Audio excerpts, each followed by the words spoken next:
ಶಾಪನೂ ಕೊಡೋದಿಲ್ಲ, ಆದರೆ ಅವಕಾಶ ಮಾತ್ರ ಕೊಡ್ತಾನೆ.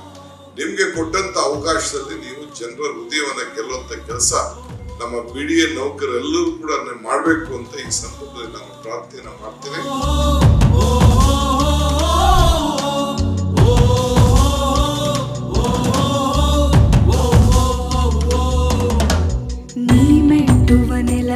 ಗೌರವನ ಕಾಪಾಡಲಿಕ್ಕೆ ಏನಾದ್ರು ಸಮಸ್ಯೆ ಇತ್ತು ಅಂದ್ರೆ ಅದನ್ನ ಬಗೆಹರಿಸಲಿಕ್ಕೆ ನಾನು ನಮ್ಮ ಇಲಾಖೆ ಅಧಿಕಾರಿಗಳು ನಾವೆಲ್ಲ ಬದ್ಧರಾಗಿದ್ದೇವೆ.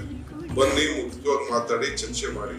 ನಿಮ್ಮ ಬದುಕಿನಲ್ಲೂ ಕೂಡ ಸರಳತೆ ಇರಬೇಕು, ನಿಮ್ಮ ವಿಶ್ವಾಸ ಮೂಡಿಸ್ಬೇಕು. ಆ ರೀತಿ ನೀವೆಲ್ಲ ಕೆಲಸ ಮಾಡ್ಕೊಂಡು ಹೋಗ್ಬೇಕು.